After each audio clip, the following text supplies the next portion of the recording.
Dutch Village. In just a moment, we'll be getting started with the next performance of our Dutch folk dance. But before we do, I'd like to tell you all a little bit about our dancers here, the costumes you see us all wearing, and the organ to which they'll be performing today.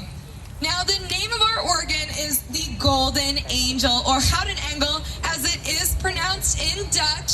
And it gets its name from the little golden angel you can see depicted at the top of its hand-carved facade.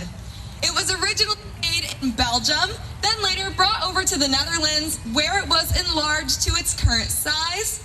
It currently plays over 90 notes, including the bells and the drums, and weighs just over 2,000 pounds, making it one of the largest street organs to have ever left the Netherlands. So we are very fortunate to have it here with us today.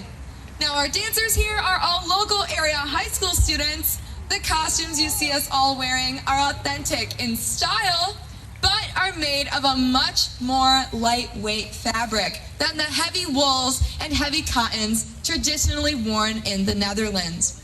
This is due to the slightly warmer climate that we would typically be experiencing here in Holland, Michigan. Each one of the costumes also represents a different Dutch city, province, or occupation. So as you spend the rest of your day here at Dutch Village, be sure to ask us who we would have been and what we would have done back in the Netherlands. Now, of course, what would any Dutch dance be without the klompen, or the wooden shoes? One of the most common questions that we get asked here at Dutch Village is if we really like our wooden shoes. And we usually surprise people when we say, yes, we do. But that's only because we know the secret to wearing them, which of course is socks. Lots and lots of socks. On a typical day, just walking around, you can get away with wearing 2 or 3 thick pairs of socks. However, our dancers here will wear anywhere from 5 to even sometimes 10 pairs of socks every single day. So dancers, how many pairs of socks are we wearing today? Looks like we have an 8, a 7, a 6, a 9, a 6, an 8, another 6, and a 9 down there on the end. Now that is a lot of pairs of socks to be wearing, but we wear those not just for comfort. We also wear them for security to ensure that during the high kicks of our Dutch dance performance, we don't see any flying wooden shoes. Typically, our dancers are pretty good about keeping their shoes on their feet. However, it has been known to happen. So do keep an eye out for that odd flying wooden shoe. The dance itself is performed in 3 separate parts: the gallops, the waltz, and the bumps. So if you'll join me in giving our dancers a nice warm welcome today, we will get started.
actually have a flying wooden shoe this dance.